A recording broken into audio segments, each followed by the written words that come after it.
Picture yourself standing on a windswept mountain ridge in ancient China, where the air tastes of pine and distant rain.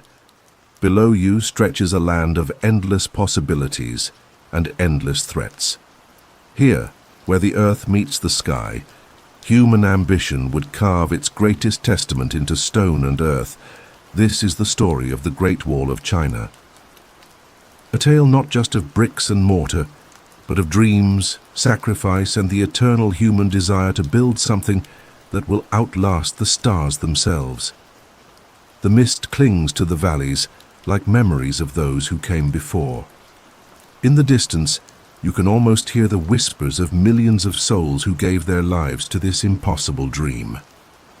Tonight, we journey together through centuries of determination, following the footsteps of emperors and peasants, soldiers and scholars, all united by a vision that would stretch across deserts, mountains, and the very fabric of time. But before we begin this ancient pilgrimage, subscribe to the Dreaming of Past channel. Then leave a comment and tell us what other fascinating stories from history's embrace you'd love to hear whispered into the night. Now, dim the lights around you. Close your eyes. Let the world fade away. Tonight you are not just a listener, you are a witness to one of humanity's greatest endeavors. Feel the cool mountain air on your skin. Hear the distant echo of hammers on stone. Smell the smoke from countless campfires where tired workers shared their meager meals under star-filled skies. The Great Wall awaits. The year was 221 BCE. And the world was younger then, painted in shades of bronze and ambition. In the vast expanse of what we now call China, a young emperor named Qin Shi Huang stood upon the marble steps of his palace, gazing northward toward lands shrouded in mystery and menace. The wind carried with it the scent of possibility and the distant thunder of hoofbeats, the eternal threat of nomadic warriors who swept down from the steppes like wolves in winter. But this story begins even earlier, in the scattered kingdoms that dotted the Chinese landscape like fallen stars. For centuries, these warring states had built walls of their own, humble barriers of earth and stone that marked their territories like scars upon the earth. The kingdom of Chu had its wall, as did Qi and Yan and Zhao. Each ruler, in his wisdom or folly, had commanded his people to pile stone upon stone, creating boundaries that separated neighbor from neighbor, brother from brother. Imagine walking through these ancient lands on a morning when the dew still clung to the grass like tears. The air would have been thick with the smoke of countless cooking fires, the sound of children's laughter mixing with the clanging of blacksmiths' hammers. These were not the grand walls of legend, but humble things, earthen mounds reinforced with wood and local stone, built by farmers who worked the fields by day and carried stones by night. The people who built these early walls were not soldiers or engineers, but ordinary souls with calloused hands and tired eyes. They worked because their lords commanded it, but also because they understood something fundamental about human nature, that sometimes, to protect what you love, you must build barriers against what you fear. In the kingdom of Zhao, an old man named Chen might have spent his evenings moving stones from the riverbed to the growing wall, his back bent with age and labor. Each stone was a prayer, a hope that his grandchildren might sleep safely while wolves, both human and animal, prowled beyond the barrier. The wall was not just a physical structure. It was a manifestation of the human need to create order from chaos, to carve meaning from the endless expanse of wilderness. The autumn winds would have carried the scent of burning leaves and the distant sound of war drums. These were troubled times, when a man's life could change with the season, when kingdoms rose and fell like wheat before the harvest. The walls grew slowly, almost organically, as if the earth itself was learning to protect its children. Young Qin Shi Huang, then just a prince in the kingdom of Qin, would have heard stories of these walls from his tutors and generals. They spoke of the Great Wall of Chu, which stretched for hundreds of li through mountain passes and river valleys. They described the ingenuity of the builders, how they had learned to use the natural landscape as part of their defense, building on ridgelines and cliff tops where the earth itself became their ally. But these separate walls, magnificent as they were, represented division.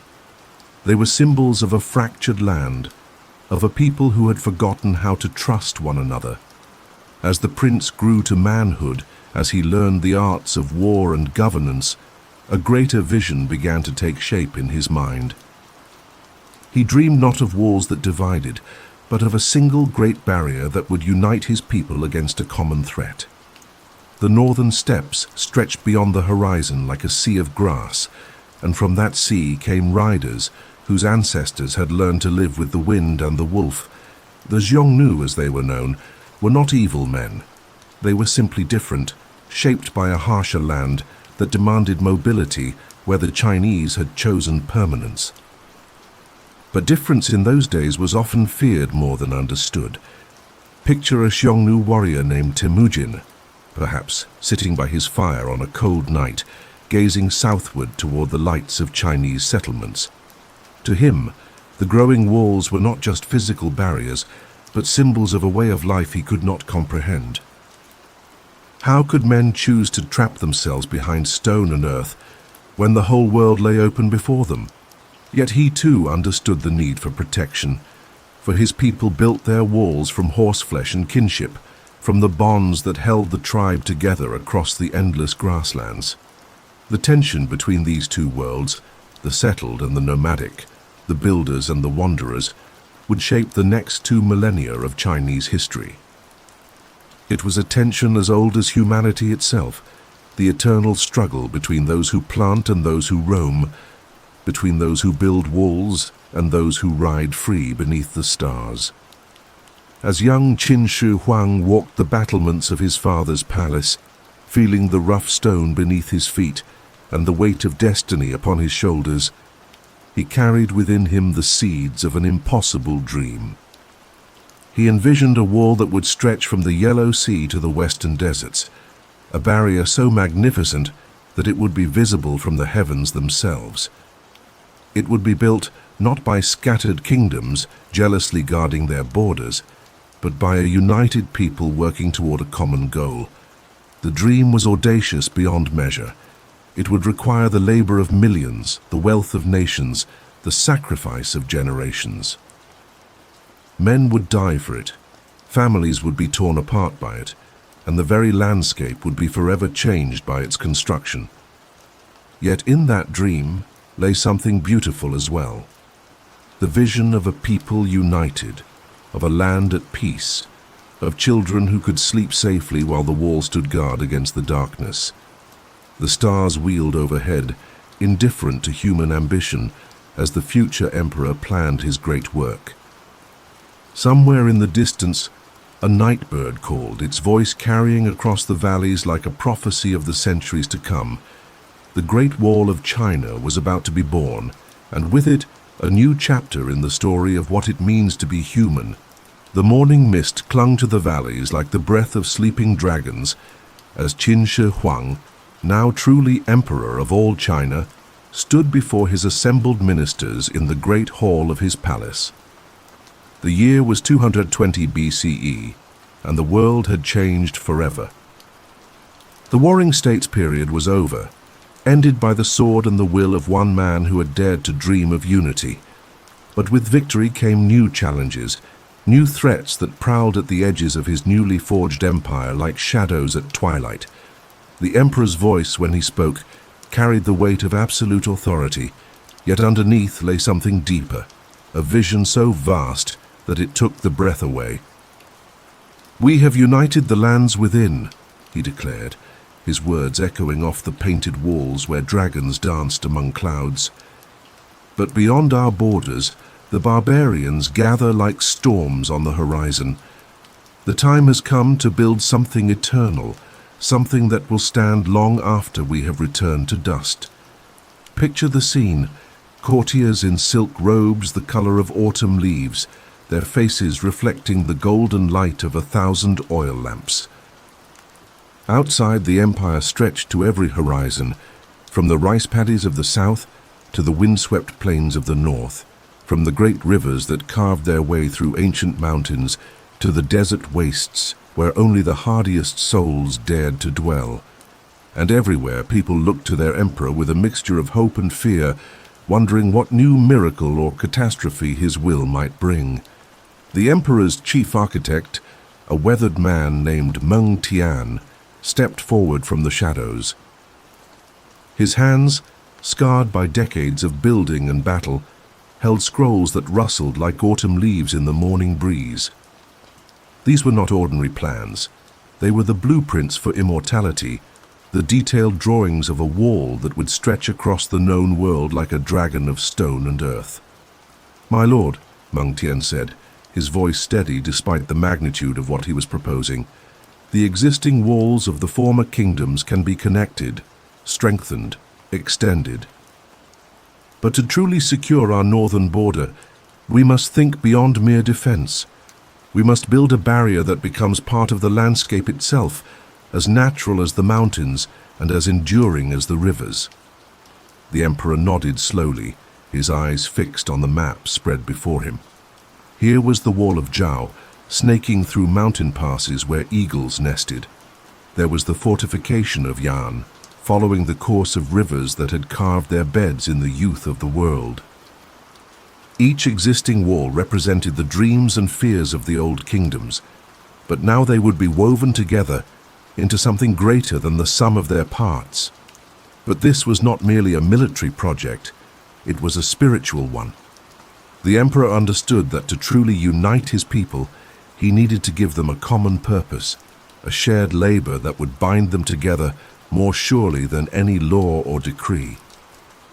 The wall would be their offering to the future, their promise that the peace they had won would endure long after their bones had turned to dust. In the farming villages that dotted the empire, word of the emperor's decree spread like ripples on a pond. In a small settlement near what is now Beijing, a farmer named Li Wei set down his hoe and gazed northward, where the mountains rose like sleeping giants against the sky. His grandfather had told him stories of the Xiongnu raids, of entire villages vanishing in the night like smoke before the wind. If the emperor's wall could prevent such horrors, then perhaps the sacrifice would be worthwhile. But Li Wei was not a soldier or an engineer. He was a man of the soil, whose hands knew the secrets of coaxing life from the earth. How could he, and thousands like him, hope to build something that would span the width of the known world? The answer lay in the emperor's genius. He would transform the very nature of what it meant to be Chinese.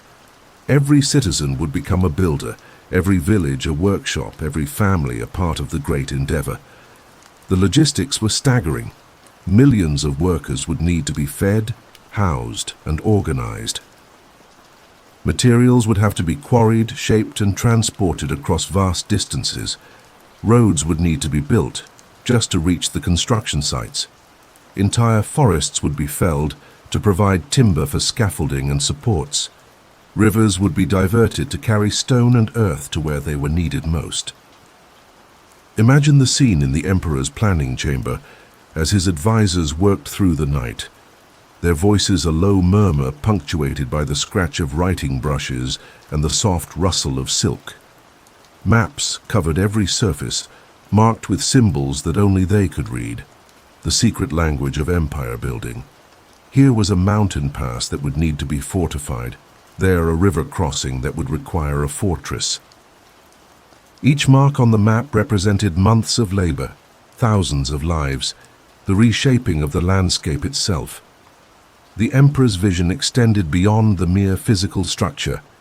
The wall would be a living thing, manned by soldiers who would become farmers, farmers who would become soldiers. Towns would spring up along its length, connected by roads that would carry not just military supplies, but the lifeblood of commerce. The wall would become a new kind of border, not just a barrier but a bridge between the settled world and the wilderness beyond. As autumn deepened and the first snows began to dust the northern mountains, the emperor's proclamation reached every corner of his realm.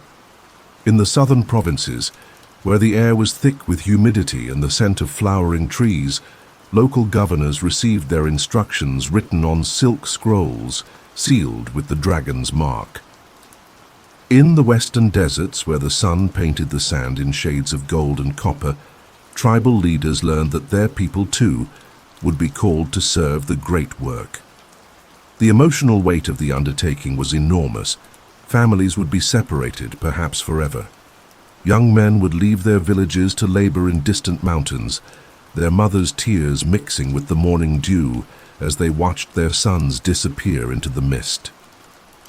Yet there was also a sense of destiny, of participating in something greater than any individual life.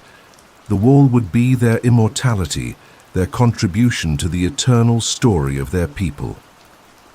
In the great workshops of the capital, craftsmen began to experiment with new techniques for working stone and earth. They developed better mortar, stronger bricks, more efficient methods for quarrying and transport. These innovations would not only serve the wall, but would revolutionize construction throughout the empire.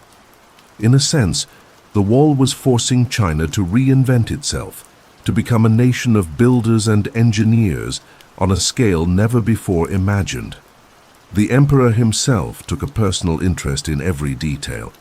He toured the existing walls, walking their length with his retinue, studying their construction with the eye of a master builder. He spoke with the old craftsmen who had built the original barriers, learning their secrets and incorporating their wisdom into his grand design. He understood that the wall would be built not just with stone and earth, but with the accumulated knowledge of generations. As winter approached and the work began in earnest, the emperor stood once more upon his palace walls, gazing northward toward the mountains where his dream was taking shape. The stars above seemed to pulse with approval, as if the heavens themselves were blessing his endeavor. Somewhere in the darkness, beyond the reach of his empire, the Xiongnu warriors gathered around their fires, unaware that their world was about to change forever. The Great Wall of China was no longer just a vision. It was becoming reality, one stone at a time. The spring of 219 BCE arrived with the sound of 10,000 hammers striking stone, a percussion that echoed through the valleys like the heartbeat of a giant. Across the vast expanse of the Chinese Empire, something unprecedented was happening. An entire civilization was mobilizing for a single purpose. From the rice terraces of the south to the wheat fields of the north, from the silk workshops of the east to the jade mines of the west, the emperor's call had been answered. The Great Wall was about to be born from the hands of millions. In the small village of Maple Grove, nestled in a valley where the morning mist rose like incense from the earth, a young farmer named Jiang Wei kissed his wife goodbye for what he knew might be the last time. His calloused hands, which had known only the gentle work of tending rice shoots, would soon learn the harsh reality of quarrying stone from mountainsides. His wife Mei Lin pressed a small jade amulet into his palm, a token of love that would travel with him to the ends of the earth. The recruitment was not random. It was a carefully orchestrated symphony of human resources. The emperor's administrators had calculated that 1 in every 4 able-bodied men would be needed for the great work. Soldiers, farmers, craftsmen, and even scholars all would contribute their skills to the wall that would define their civilization.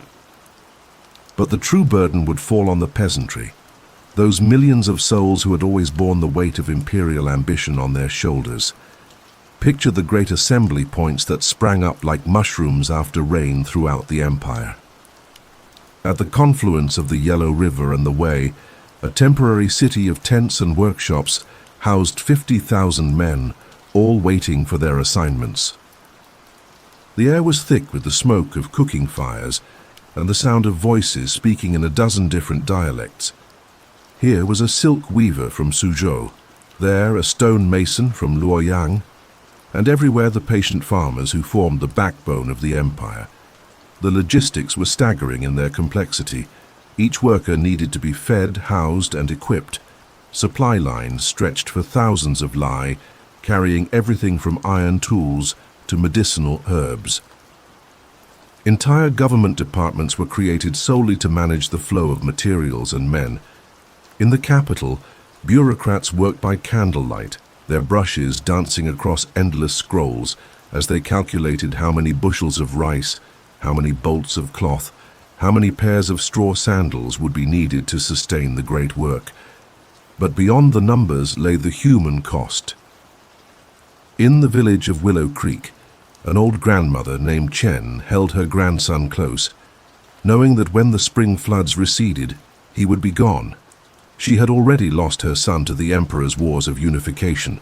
Now the wall would claim her grandson as well. Yet she did not curse the Emperor.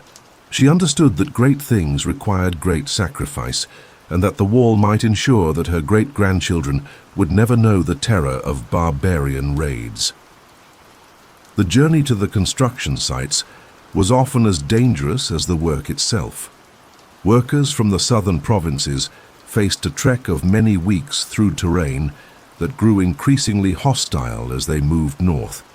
They traveled in long columns, their possessions carried in wicker baskets, their feet wrapped in cloth to protect them from the rough ground.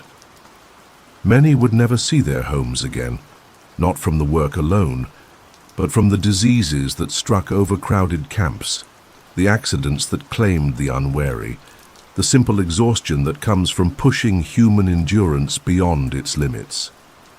At the construction sites themselves, entire cities of workers took shape almost overnight.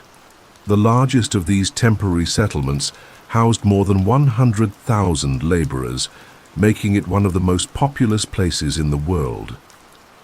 The camps were organized with military precision, streets laid out in grids, communal kitchens serving meals at specified times, workshops where tools were sharpened and repaired, medical stations where exhausted workers could receive treatment for cuts and bruises. The work itself was backbreaking beyond imagination. In the mountains, workers used primitive tools to split stone from living rock, their hammers and chisels creating sparks that lit up the darkness like fallen stars. The stone had to be shaped by hand, each block measured and cut to fit its place in the great design. In the valleys, earth was dug and formed into bricks, then baked in kilns that burned day and night, their smoke creating an artificial twilight that never lifted. But perhaps the most challenging aspect of the work was the transport of materials. Massive stones had to be moved from quarries to construction sites, often across terrain that would challenge a mountain goat. Workers developed ingenious methods for moving these burdens. Wooden rollers, rope pulleys, and ramps that switchbacked up mountainsides like frozen waterfalls. The sight of 1,000 men straining to move a single block of stone up a mountain pass became as common as sunrise. Among the workers emerged leaders whose names would be forgotten by history, but whose contributions were immeasurable. There was Master Zhou, a stonemason from Jiangsu who developed new techniques for cutting and fitting blocks. There was Captain Liu, a former soldier who organized the work gangs with military efficiency. There was Dr. Wang, a physician who saved countless lives by insisting on proper sanitation in the camps. These men understood that they were not just building a wall, they were forging a new kind of human cooperation. The emotional toll was enormous. Letters written on precious paper were passed from hand to hand, carrying news between the work sites and the distant villages.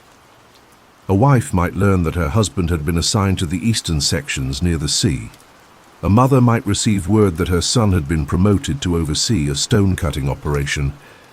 These fragments of communication were lifelines that connected the workers to the world they had left behind.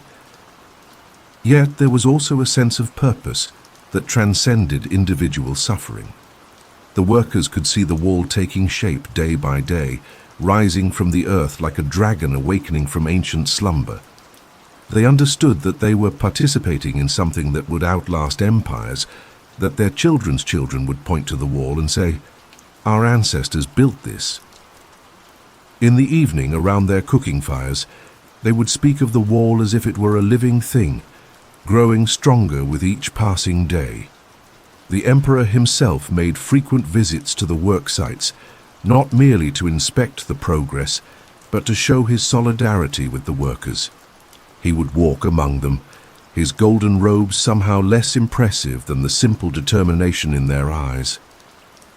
He understood that the wall was not just being built with stone and earth, it was being built with the spirit of his people, with their willingness to sacrifice for something greater than themselves. As autumn approached and the first year of construction neared its end, the scope of the achievement was already becoming clear. Hundreds of li of wall had been completed, connecting and strengthening the existing barriers. But more importantly, the empire had proven to itself that it could accomplish the impossible. The Great Wall was no longer just a dream. It was becoming the backbone of a civilization, one stone at a time. In the gathering dusk, as the work crews made their way back to their camps, the wall stood silhouetted against the darkening sky like a promise written in stone. Tomorrow would bring new challenges, new sacrifices, new triumphs. But tonight, as the workers shared their evening meal and spoke of home, they knew that they were part of something eternal. The Great Wall was rising, and with it, the dreams of a nation. The winter of 218 BCE arrived early in the northern mountains, bringing with it a silence so profound that it seemed to muffle even the sound of human ambition. Snow fell like tears from a grey sky, covering the half-built sections of the wall in a shroud of white that made the massive stones look like sleeping giants. But beneath this blanket of winter, the work continued. Slower now, more dangerous, but driven by a determination that seemed to draw strength from the very harshness of the conditions. In the mountain passes where the wall climbed toward the clouds, the workers faced challenges that would have broken the spirits of lesser men. The stone here was different, harder, more resistant to the tools, as if the mountains themselves were reluctant to yield their substance to human will. Yet Master Li, a quarryman whose grandfather had cut stone for the old walls of Zhao, understood that the mountains were not enemies to be conquered, but partners to be courted with patience and skill. "Listen to the stone," he would tell his apprentices as they stood in the pre-dawn darkness, their breath forming clouds in the frigid air. Every block has its own voice, its own desire to be shaped. We do not force it. We help it become what it was meant to be. His weathered hands, scarred by decades of working with hammer and chisel, moved with the precision of a master calligrapher as he demonstrated the proper angle for splitting granite. The workday began before sunrise, when the stars still glittered like ice crystals in the velvet sky. The workers would gather around fires that had burned through the night, warming their hands and sharing bowls of thin gruel that steamed in the cold air. The lucky ones had managed to preserve a bit of salted fish or dried meat, but most subsisted on rice and whatever vegetables could be grown in the harsh mountain soil. As the sun rose over the peaks, painting the snow-covered ridges in shades of gold and pink, the great work would begin anew. The sound of hammers on stone created a rhythm that seemed to match the heartbeat of the earth itself. Here, a crew of 20 men would work together to split a massive boulder, their movements coordinated like dancers in an ancient ritual. There, a line of workers would pass smaller stones from hand to hand, each block traveling from quarry to wall in a human chain that stretched for li across the mountainside. The mortar that bound the stones together was itself a marvel of engineering. In the harsh mountain climate, ordinary lime mortar would crack and crumble with the first freeze. But the Chinese builders had developed something extraordinary, a mixture of lime, rice flour, and the crushed shells of eggs that created a binding agent so strong It seemed to fuse the stones into a single living entity. The secret lay not just in the ingredients, but in the proportions, knowledge that was passed from master to apprentice like a sacred trust. Picture young Chen, barely 16 years old, who had been selected to learn the art of mortar making from old master Wang. The boy's hands shook not from cold, but from the weight of responsibility as he measured the precious rice flour, grain by grain, into the mixing bowl. A mistake here could weaken an entire section of wall, creating a vulnerability that might not be discovered for decades. Master Wang watched with eyes that had seen the rise and fall of kingdoms, nodding slowly as his apprentice learned that true craftsmanship lay not in speed, but in precision. The transport of materials in the mountains required innovations that challenged the very limits of human ingenuity. Where the terrain was too steep for carts or pack animals, the workers created systems of ropes and pulleys that could lift massive stones up cliff faces. They carved steps into the mountainsides, creating pathways that seemed to defy gravity itself. In some places, they built wooden frameworks that clung to the rock like spider webs, providing platforms where workers could labor suspended between earth and sky. The most dangerous work was reserved for the mountaineers, workers who had shown exceptional skill and courage in navigating the treacherous terrain. These men, roped together like mountain climbers, would scale seemingly impossible cliffs to set anchor points for the pulley systems. They worked in conditions that would terrify modern climbers, with primitive equipment and only their own skill and determination to keep them alive. Many fell to their deaths, their bodies lost in the deep crevasses that scarred the mountain faces. But the physical challenges were only part of the story. The psychological strain of the work was enormous. Men who had spent their lives in the gentle valleys of the south found themselves laboring in an alien landscape where the very air seemed thin and hostile. The isolation was crushing. Entire crews might work for months without seeing another human face except those of their fellow workers. Letters from home became more precious than gold, and the arrival of a messenger from the lowlands was cause for celebration. In the evening, as the work crews gathered around their fires, stories became a form of sustenance as important as food. Old Liu, a former soldier who had fought in the wars of unification, would regale his companions with tales of battles and heroes. Young Zhang, whose village had been famous for its storytellers, would spin yarns that made the listeners forget, for a moment, the ache in their backs and the loneliness in their hearts. These stories were not mere entertainment.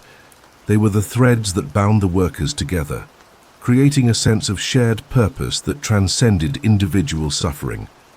The wall itself was becoming a character in these stories. Workers spoke of it as if it were alive, growing stronger with each passing day. They told of stones that seemed to move themselves into position, of mortar that set so perfectly it seemed blessed by the gods. In truth, these miracles were the result of increasing skill and experience, but to the workers they were signs that their labor was blessed, that they were part of something greater than themselves. The emperor's visits to the mountain sections became legendary among the workers. He would arrive with a small retinue, having insisted on traveling the same difficult paths that his workers faced every day. He would examine the construction with the eye of a master builder, asking detailed questions about techniques and materials. But more importantly, he would speak with the workers themselves, learning their names, inquiring about their families, expressing his gratitude for their service. These moments of recognition were treasured like precious gems, stories that would be told and retold in the workers' villages for generations to come. As winter deepened and the work became even more challenging, the true character of the Chinese people revealed itself. There was no retreat, no surrender to the harsh conditions. Instead, the workers adapted, innovated, and persevered. They developed new techniques for working in freezing temperatures, created better tools for cutting stone and found ways to make their primitive shelters more comfortable. They learned to read the weather like a sacred text, understanding when conditions were too dangerous for work and when they could push forward despite the risk. The cost in human life was staggering. Disease claimed many who were weakened by the harsh conditions and inadequate nutrition. Accidents were common in the dangerous mountain terrain. But perhaps most tragic were those who simply died from exhaustion, their bodies finally unable to endure the crushing demands of the work. Yet for every worker who fell, two more seemed to take his place, driven by a determination that seemed to grow stronger with each passing day. In the quiet moments before dawn, as the workers prepared for another day of back-breaking labor, they would sometimes pause to look at what they had accomplished. The wall was rising section by section, creating a barrier that followed the natural contours of the land while imposing human will upon the wilderness. It was beautiful in its way, this marriage of stone and earth, this testament to what humans could achieve when they worked together toward a common goal. The mountains had not been conquered, they had been transformed, made into partners in the great work. And in the process, the workers themselves had been transformed, forged by hardship and purpose, into something greater than they had ever imagined they could be. As the stars wheeled overhead in their eternal dance, the Great Wall grew longer, stronger, more magnificent with each passing day. It was becoming what its builders had always known it would be, not just a barrier against enemies, but a symbol of human determination, a monument to the power of collective will. The mountains stood eternal, but now they bore the mark of human ambition, and that mark would endure long after the last worker had returned to dust. The sun rose like a copper coin over the Gobi Desert, painting the endless dunes in shades of gold and amber that seemed to pulse with their own inner fire. Here, at the western reaches of the empire, the wall faced its greatest test, not from enemy armies or treacherous mountains, but from the desert itself, that vast sea of sand that had swallowed kingdoms and buried the dreams of conquerors since the dawn of time.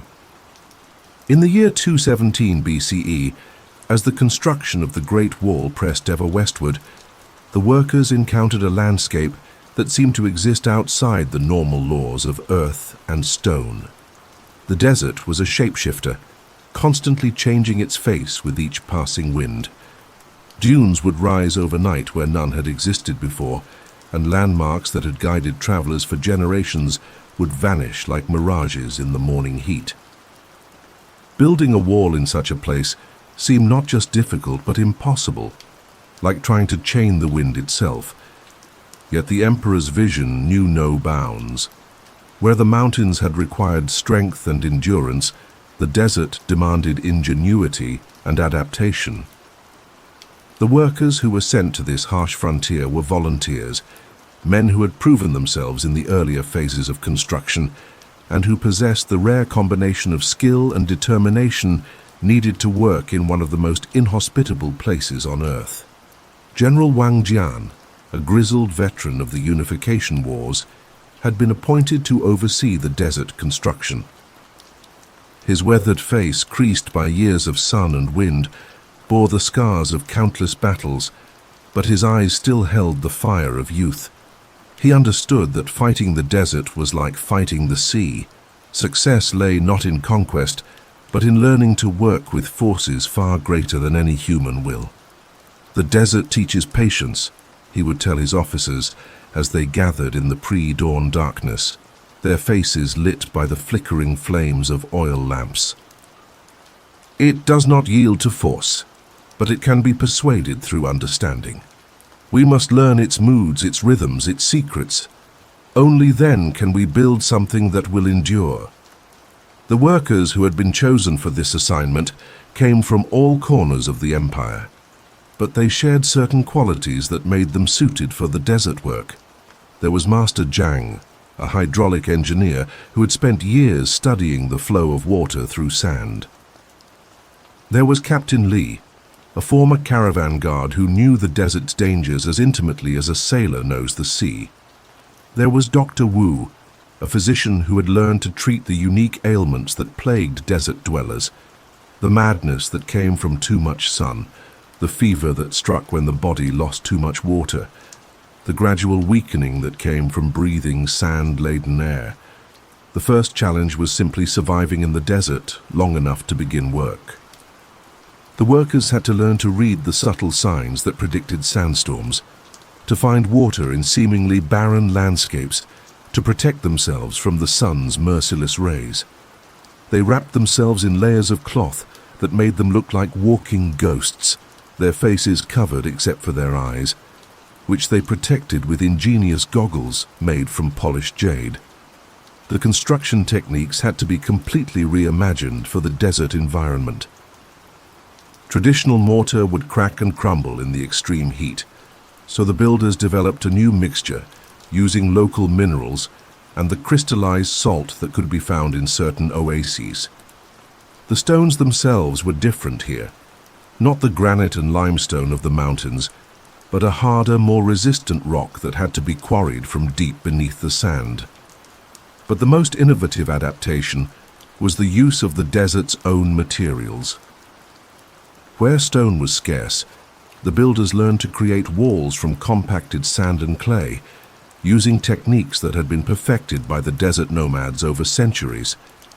They would dig deep trenches, then fill them with alternating layers of sand, clay, and gravel, compacting each layer with heavy wooden stamps until it became as hard as stone. These sections of the wall were less impressive visually than the stone barriers of the mountains, but they were perfectly adapted to their environment. The work crews were organized differently in the desert. Instead of the massive camps that had been used in the mountains, the desert construction was based on smaller, more mobile units that could be moved as conditions changed. A typical crew might consist of 50 men, led by a master builder who had learned to read the desert's moods. They would work in the early morning and late evening, when the heat was bearable, resting during the crushing heat of midday in shelters that had been dug into the sand. Picture the scene as one of these crews prepared for the day's work. The stars would still be visible in the pre-dawn sky, brilliant points of light that seemed close enough to touch in the clear, dry air.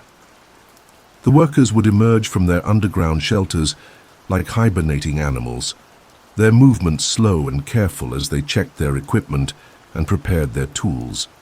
The sound of voices would be muffled by the sand, creating an atmosphere of hushed reverence that seemed appropriate for the sacred work they were performing. The transport of materials in the desert required innovations that challenged the very limits of human ingenuity. Camels, those ships of the desert, were used to carry supplies across the vast distances, but they were expensive and difficult to maintain. More often, the workers relied on human transport, creating long chains of men who would pass materials from hand to hand across the dunes. It was slow work, but it was reliable, and it created a sense of shared purpose that bound the workers together. Water was the most precious resource in the desert, more valuable than gold or jade. The workers had to carry every drop from distant oases, transported in leather bags that were carefully rationed throughout the day. A man's water ration was his lifeline, and the loss of even a small amount could mean the difference between life and death. The water carriers became the most respected members of the work crews, their knowledge of hidden springs and underground streams as valuable as any engineering expertise. The psychological challenges of desert construction were perhaps even greater than the physical ones. The vast emptiness of the landscape could drive men to madness, the endless repetition of sand and sky creating a monotony that wore down the spirit like wind wearing down stone.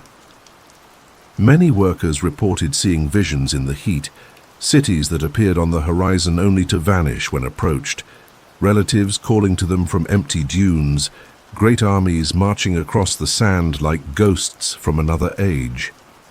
Yet there was also a strange beauty in the desert work that sustained the workers through their darkest moments.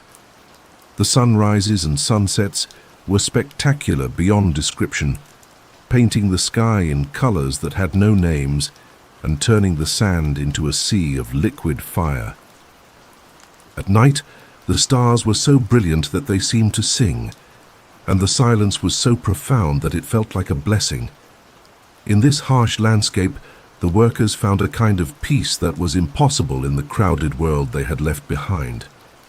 The desert sections of the wall took on a different character from those built in the mountains or valleys. Here the wall seemed to grow from the landscape itself, its earthen ramparts rising from the sand, like natural formations sculpted by wind and time. The builders learned to work with the natural contours of the dunes, using the desert's own patterns to guide their construction. In some places, the wall disappeared entirely beneath the sand, only to emerge again miles away like a sea serpent surfacing in a vast ocean. As the months passed and the desert construction progressed, the workers developed an almost mystical relationship with their environment. They learned to predict weather changes by the behavior of insects, to find water by the flight patterns of birds, to navigate by stars that were invisible to untrained eyes. They became desert dwellers themselves, as adapted to the harsh landscape as the nomads who had roamed these wastes for centuries. The emperor's visits to the desert construction sites were rare but memorable.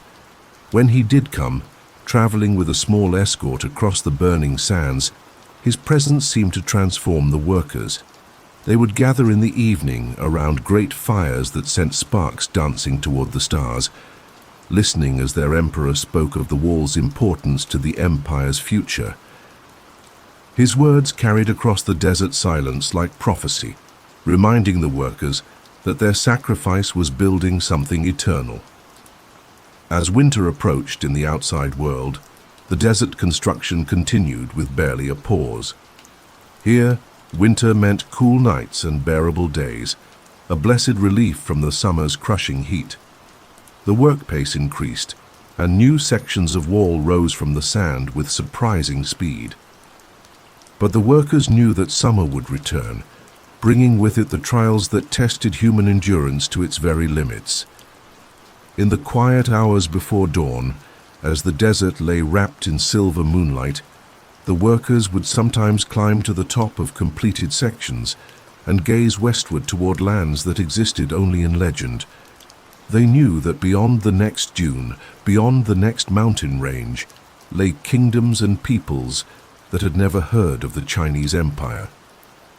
The wall they were building would stand as the empire's greeting to those unknown lands, a statement carved in earth and stone that said, "Here begins our world." The desert had accepted the wall, embracing it like an old friend. And in return, the wall had learned the desert's secrets, becoming something new, not quite Chinese, not quite barbarian, but something uniquely suited to this place where earth met sky in an endless dance of sand and stars. The spring floods of 216 BCE arrived with unusual fury, as if the Yellow River itself had awakened from a restless sleep and decided to reclaim the lands that humans had dared to reshape. The muddy waters, thick with the silt of 1,000 mountain streams, rose higher than they had in living memory, threatening to wash away months of backbreaking labor. But where nature saw only destruction, the builders of the Great Wall saw opportunity, another challenge to be met with human ingenuity and unwavering determination. Along the riverbanks where the wall was destined to cross, temporary camps of workers had swollen into cities of desperate activity. Here the greatest minds of the empire had gathered to solve a problem that seemed impossible: how to build a barrier across a river that changed its course with each season, that could rise 20 feet in a single night, that carried enough force to topple mountains and reshape valleys at will. Master Engineer Zheng Guo stood knee-deep in the churning waters, his robes soaked and his hair streaming with river water, but his eyes bright with the fire of inspiration. This was the man who had designed the irrigation systems that fed half the empire, who had learned to read the moods of water as other men read the expressions on human faces. Now he faced his greatest challenge, making the Yellow River serve the wall instead of destroying it. "Water is not our enemy," he called to his assembled team over the roar of the flood. "Water is simply another building material, like stone or earth. We must learn to shape it, to guide it, to make it part of the wall itself." His words seemed impossible, even mad, but the workers had learned to trust this quiet man whose understanding of hydraulics bordered on the supernatural. The solution, when it came, was as elegant as it was audacious. Instead of trying to stop the river or bridge it, they would channel it. The wall would not cross the Yellow River, it would embrace it, turning the waterway itself into a liquid barrier that no army could cross. On either side of the river, massive earthwork fortifications would rise, connected by a series of carefully positioned islands and artificial channels that would force any invader to navigate a maze of waterways under constant observation from the wall's defenders. But first, the river had to be tamed, if only temporarily. The workers began the monumental task of building cofferdams, temporary barriers that would divert the river's flow and allow construction in the riverbed itself. These dams were marvels of engineering, built from thousands of wooden stakes driven deep into the riverbed and filled with stones, earth, and anything else that could resist the water's fury. The work was dangerous beyond imagination, with workers laboring chest-deep in frigid water, constantly threatened by the river's unpredictable surges. Picture young Liu Ming, barely 18 years old, who had volunteered for the most dangerous work of all, diving beneath the muddy waters to secure the foundation stakes. He would disappear beneath the surface for what seemed like hours, guided only by rope lines and his own incredible lung capacity. His fellow workers would watch the churning water anxiously, counting heartbeats until his head would emerge again, gasping for air, but grinning with the fierce joy of a man who had just cheated death once more. The human cost of the river construction was staggering. The Yellow River had always been known as China's sorrow for its tendency to flood and change course without warning, and now it was earning that name anew. Workers were swept away by unexpected surges, their bodies carried downstream to distant provinces, where they would be found weeks later by farmers who would never know their names. Others fell victim to the diseases that festered in the stagnant water of the construction sites, fevers that burned through entire work crews, leaving behind only empty huts and unmarked graves. Yet for every tragedy, there were also moments of triumph that sustained the workers' spirits. When the first cofferdam held against a spring flood that should have destroyed it, the cheers of the workers could be heard for miles. When Master Zheng's innovative lock system successfully raised a barge loaded with stone blocks to the level of the riverbank construction, grown men wept with joy at the sight. These victories were small in the grand scheme of the wall's construction, but they were proof that human will could indeed reshape the world. The construction techniques used in the river sections were unlike anything attempted before. The foundations had to be sunk deep into the riverbed, below the level of the deepest floods. The builders drove massive wooden piles into the river bottom, then surrounded them with carefully fitted stones that were held in place by the revolutionary rice-based mortar that had proven so effective in the mountains. But here the mortar had to be modified once again, mixed with special clays that would set even when submerged, creating joints that were actually stronger underwater than on dry land. The work proceeded in phases, each one carefully timed to take advantage of the river's seasonal patterns. During the dry season, when the water level was lowest, the workers could labor directly in the riverbed, building up the foundations that would support the wall. During flood season, they retreated to higher ground, working on the approach ramps and fortifications that would connect the river sections to the main wall. It was a delicate dance between human planning and natural forces, requiring a level of coordination that tested the empire's administrative capabilities to their limits. The logistics of supplying the river construction sites were nightmarish in their complexity. Every tool, every stone, every bowl of rice had to be transported to work sites that were constantly changing as the river shifted its course. Entire fleets of boats were pressed into service, navigating the treacherous waters with cargoes that could spell the difference between success and failure. The boat crews became heroes in their own right, men who knew every rock and sandbar of the Yellow River and who could navigate by starlight through waters that had claimed countless vessels. Among the workers, stories began to circulate of the River Dragon, a mythical creature said to inhabit the deepest pools of the Yellow River. Some claim to have seen it during the underwater construction work, a massive serpent with scales like bronze mirrors and eyes like burning coals. Whether the dragon was real or merely a manifestation of exhausted minds pushed beyond their limits, it became a symbol of the forces they were struggling to control. Offerings were left at the water's edge before each day's work, small tokens of respect for powers greater than human understanding. The emperor himself took a keen interest in the river construction, understanding that its success or failure might determine the fate of the entire wall project. He established a special observation post on a hill overlooking the construction site, where he would spend days at a time studying the work through specially made viewing devices. His presence inspired the workers to extraordinary efforts, but it also added pressure to an already incredibly demanding project. As the months passed and the river sections began to take shape, a new kind of beauty emerged from the chaos of construction.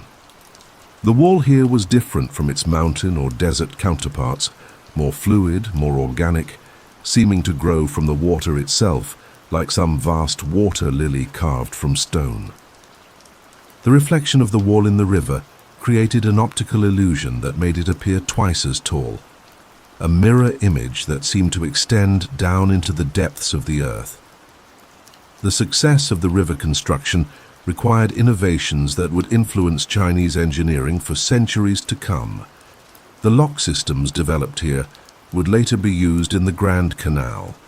The underwater construction techniques would be applied to harbor projects throughout the empire.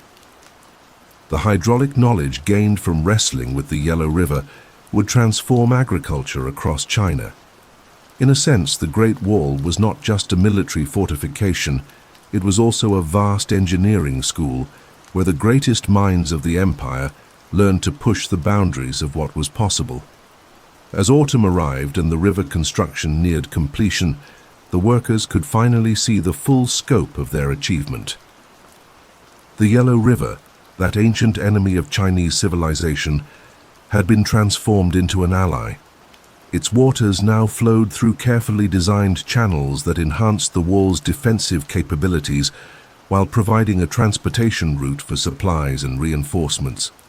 The river had not been conquered. It had been persuaded to join the great work. In the evening light, as the sun set over the completed river sections, the wall seemed to glow with an inner fire. The water reflected the last rays of daylight, creating patterns of light and shadow that danced across the stone like ancient calligraphy. The workers, exhausted but proud, would gather on the ramparts to watch the sun disappear behind the western mountains, knowing that they had achieved something that would endure long after the river had carved new channels and the mountains had worn away to dust.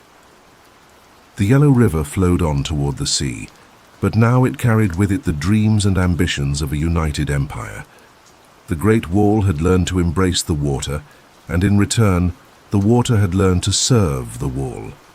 It was a partnership that would last for millennia, a testament to human ability to work with nature rather than simply against it. As the autumn mist of 215 BCE clung to the valleys like the breath of sleeping ancestors, A new phase of the Great Wall's construction began, one that would transform the barrier from a simple fortification into a living network of communication and defense. Along the completed sections of the wall at carefully calculated intervals, watchtowers began to rise like stone fingers pointing toward heaven, each one a sentinel that would keep eternal vigil over the Empire's northern frontier. The concept of the watchtowers had emerged from the practical needs of wall defense, but it quickly evolved into something far more sophisticated.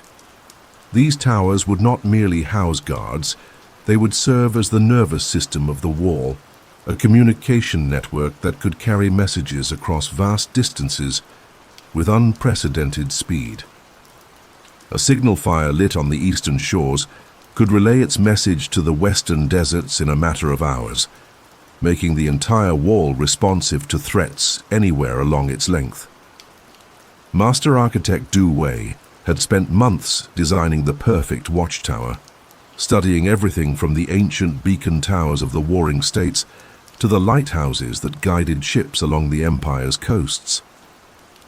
His final design was a marvel of both engineering and artistry, a structure that combined defensive strength with aesthetic beauty, rising 40 feet above the wall's ramparts like a monument to human aspiration.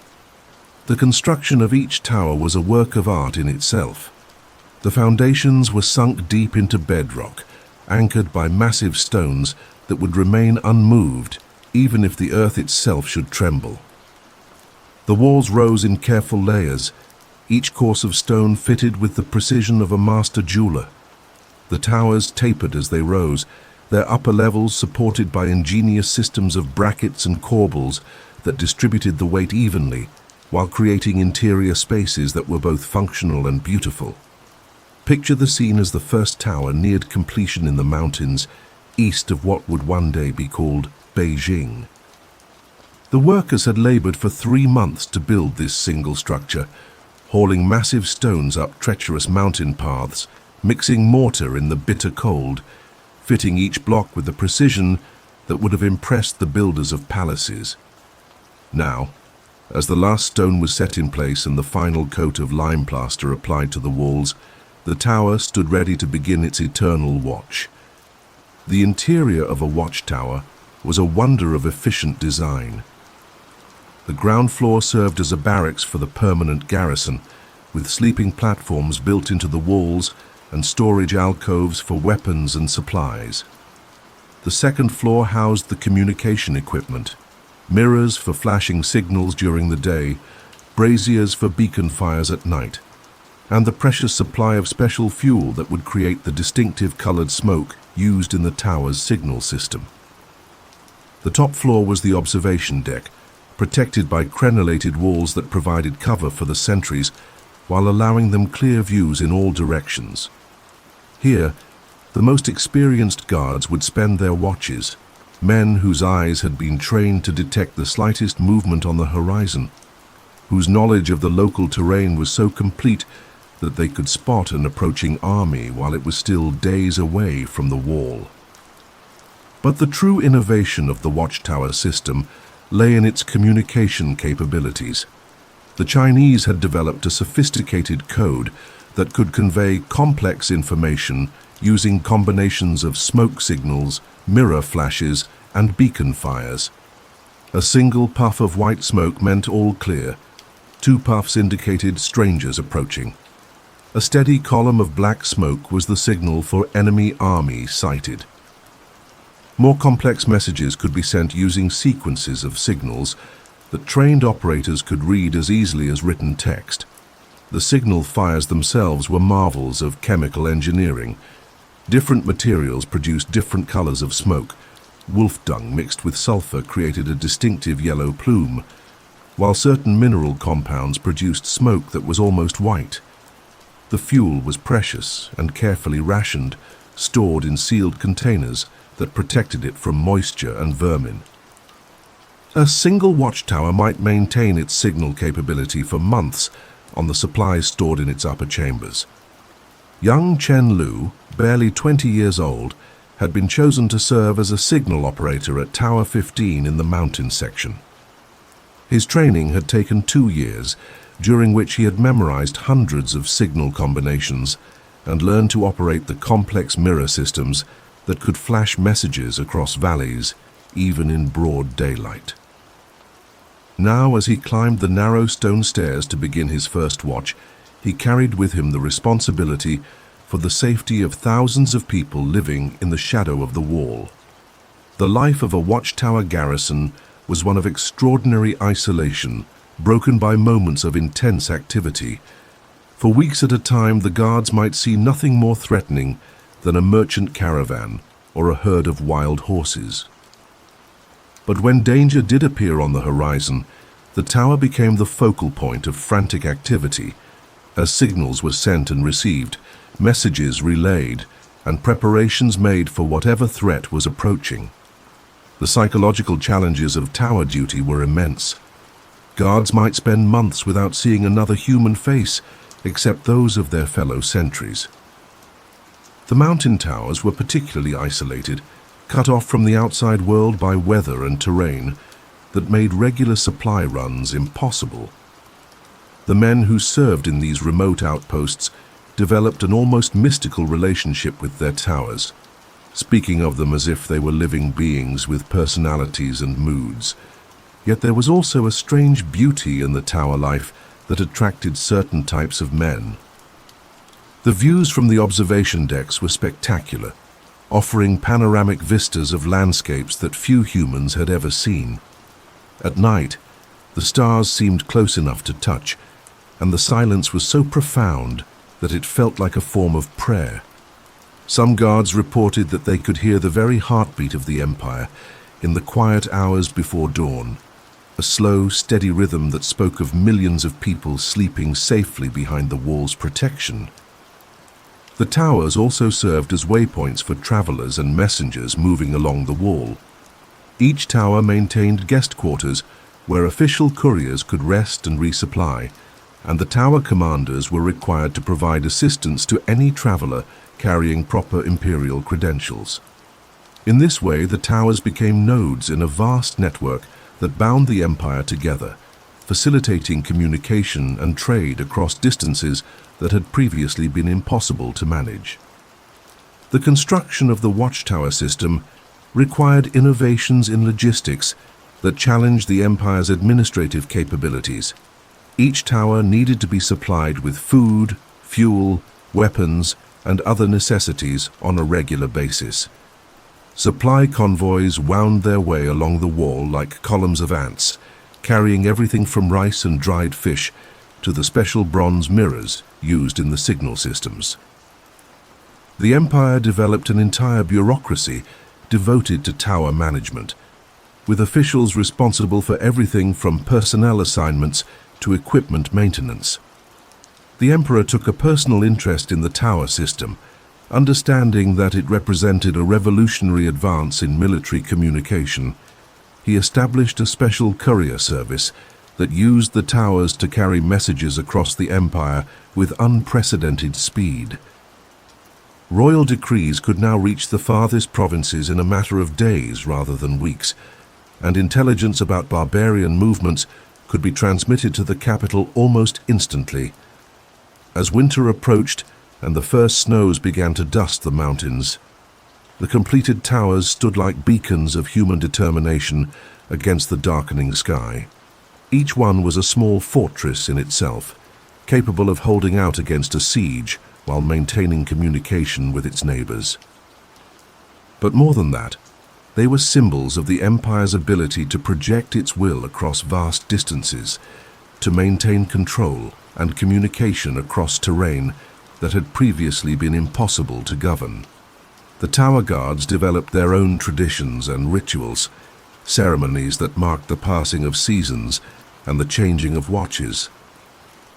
They would gather on the observation decks to watch the sunrise, their voices joining in songs that carried across the valleys like prayers offered to the dawn.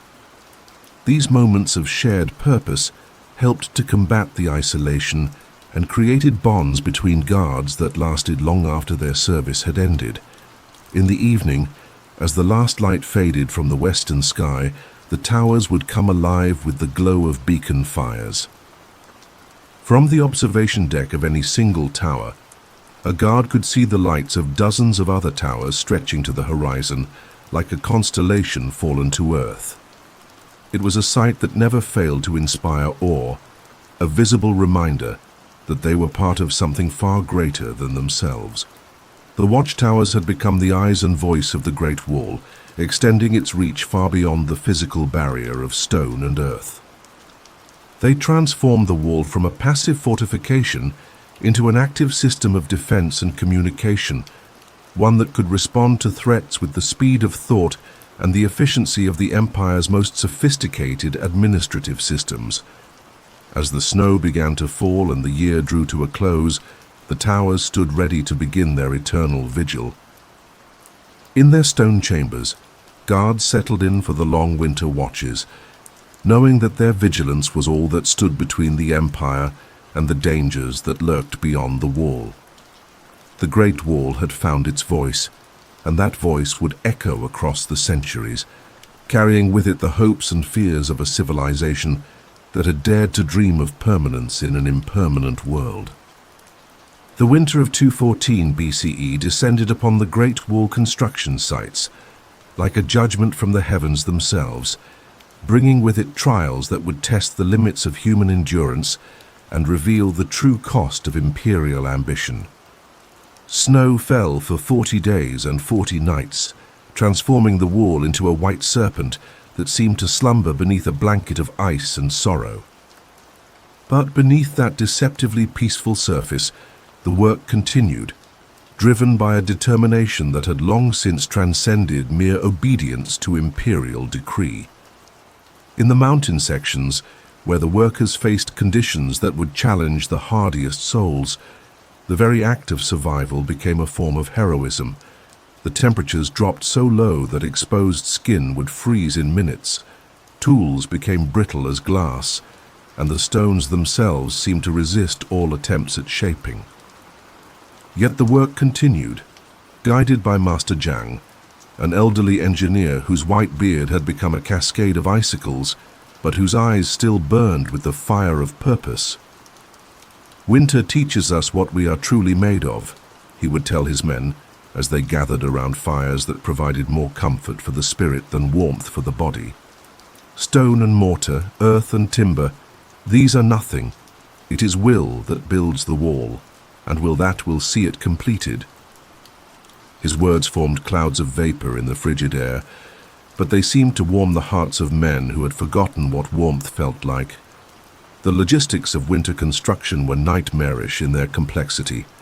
Supply lines that had been difficult during the summer became nearly impossible when snow blocked mountain passes and turned rivers into treacherous sheets of ice.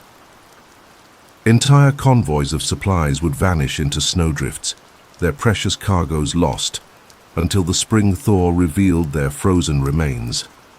Food became scarce, and the workers learned to subsist on increasingly meager rations that barely sustained life, let alone the energy needed for heavy labor. Picture the scene in Camp 7, high in the mountains where the wall climbed toward the clouds. The workers had dug their shelters deep into the mountainside, creating a warren of tunnels and chambers that provided some protection from the bitter wind. Here 100 men lived like hibernating animals, emerging only when work absolutely demanded it, huddling together for warmth in spaces lit by the dim glow of oil lamps that burned fish oil and hope in equal measure. The work itself had to be completely reimagined for winter conditions. Mortar would freeze before it could set, so the builders developed new techniques using heated stones and special additives that allowed the mixture to cure even in sub-zero temperatures. Tools had to be warmed by fires before they could be used, and workers learned to rotate frequently between work and rest to prevent frostbite from claiming their fingers and toes. But the physical challenges were only part of the story. The psychological toll of winter construction was devastating. Men who had survived the summer heat and autumn storms found themselves broken by the relentless cold and isolation. Depression spread through the camps like a disease, and the suicide rate climbed to heartbreaking levels. Strong men who had moved mountains with their bare hands would weep like children when they received letters from home, or when no letters came at all. The medical facilities, such as they were, became overwhelmed with cases of frostbite, hypothermia, and the mysterious wasting disease that seemed to strike men who had simply lost the will to live. Dr. Lee, the chief physician for the mountain sections, worked tirelessly to save lives with medicines that were often little more than heated wine and prayer. His medical journal from that winter, discovered centuries later, reads like a catalogue of human suffering that would move stones to tears. Yet for every tragedy, there were also moments of transcendence that reminded the workers why they had chosen to be part of this great endeavor. When the first section of Winter Wall was completed, despite impossible conditions, the celebration lasted 3 days and could be heard echoing through the valleys like the voice of triumph itself. When supply convoys managed to break through blocked passes with desperately needed food and medicine, grown men would fall to their knees in gratitude for the simple gift of another day's survival. The emperor, warm in his palace thousands of li away, received daily reports about the winter construction that filled him with a mixture of pride and horror. He understood that his Great Wall was being built, not just with stone and earth, but with human suffering on a scale that defied comprehension. Yet he also knew that great achievements required great sacrifice, and that the wall would stand as a monument not just to imperial power, but to the indomitable spirit of his people. Emergency measures were implemented to try to reduce the winter mortality rate. Additional medical supplies were sent to the worst affected camps, along with extra food rations and warming supplies. The emperor ordered that no worker should be forced to continue if he felt unable to endure the conditions, but remarkably few took advantage of this offer. The workers had developed a bond with the wall that transcended rational calculation.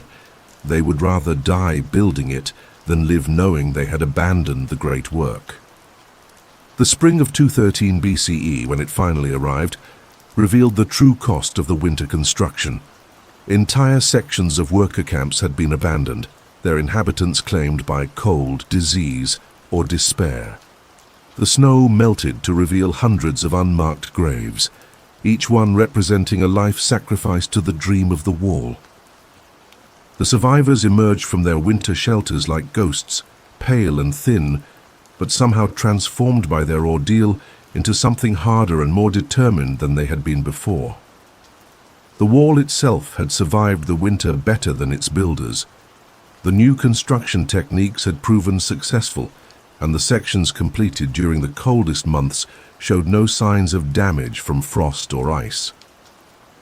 The wall had learned to endure winter's assault, just as its builders had learned to endure the assault on their bodies and spirits. In a strange way, the winter had made both wall and workers stronger. The cost in human life was staggering. Historians estimate that more than 50,000 workers died during that single winter, their bodies often lost in snowdrifts or buried in mass graves that would not be properly marked until the following summer. Yet their sacrifice was not in vain. The winter construction had proven that the wall could be built under any conditions, that human will could triumph over even the most hostile environment. As spring brought new workers to replace those who had fallen, the survivors of the winter construction became legendary figures among the wall builders. They were the men who had stared death in the face and continued working, who had found strength in desperation and hope in despair. Their stories became part of the wall's mythology, tales that would be told around campfires for generations to come. The winter had also created innovations that would serve the wall project for years to come. New construction techniques, better methods for preserving food and medicine, improved designs for worker shelters, All of these emerged from the crucible of that terrible season. The Empire had learned hard lessons about the limits of human endurance, but it had also discovered reservoirs of strength and determination that even the Emperor had not suspected. In the end, the winter of 214 BCE became known as the Season of Sacrifice, a time when the true cost of the Great Wall was measured not in bronze coins or bags of rice, but in human lives freely given for a cause greater than individual existence. The wall had demanded everything from its builders, and they had given it willingly, knowing that their sacrifice would echo through the ages. The spring flowers that bloomed among the burial mounds seemed more beautiful for the suffering that had preceded them, and the wall itself seemed to pulse with a life borrowed from those who had died to create it. The Great Wall had become more than a barrier. It had become a memorial to human determination, a testament to what could be achieved when people were willing to sacrifice everything for a dream they believed in. The ghosts of that winter would forever walk the wall's ramparts, but they would walk as guardians, not as warnings. Their sacrifice had made the wall possible, and their memory would make it eternal. The morning sun of 212 BCE rose over the Bohai Sea like a bronze mirror, emerging from silk, casting its golden light across waters that had witnessed the rise and fall of kingdoms for countless generations. Here, at the easternmost terminus of the Great Wall, where stone met sand and ambition touched eternity, the builders faced their final challenge: how to end something that had been conceived as endless, how to create a conclusion worthy of a work that had consumed an empire's dreams. General Meng Tian, the emperor's most trusted military engineer, stood on the cliff top overlooking the sea, his weathered hands gripping the preliminary sketches for what would become the wall's eastern terminus. Below him, waves crashed against rocks that had stood unmoved since the world was young, their rhythm as constant as the heartbeat of the earth itself. Here, where the wall would meet the sea, human ambition would find its natural boundary, not in defeat but in the recognition that some forces were greater than even imperial will. The construction of the eastern sections required a fundamental reimagining of everything the builders had learned over the previous decade. Unlike the mountain sections that fought gravity, or the desert sections that battled sand and heat, or the river sections that negotiated with water, the coastal wall had to learn to live with the sea itself, that vast, restless entity that acknowledged no human authority and submitted to no earthly power. The challenges were immediate and overwhelming.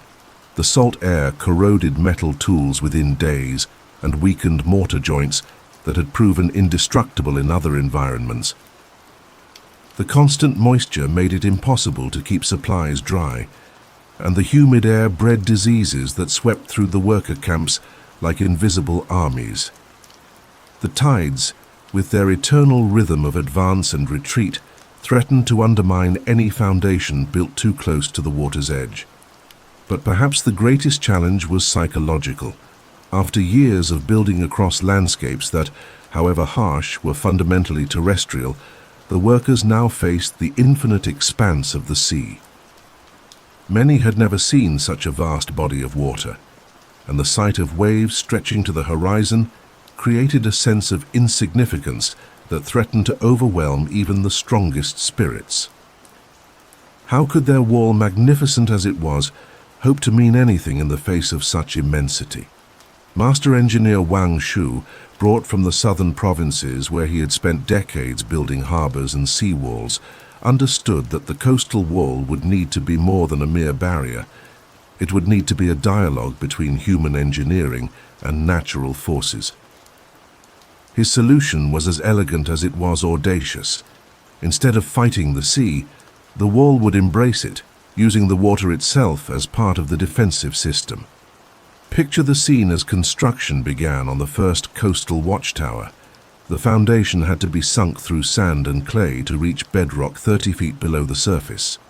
Workers labored in shifts, using primitive pumps to keep the excavation dry, while others shaped the massive stones that would form the tower's base.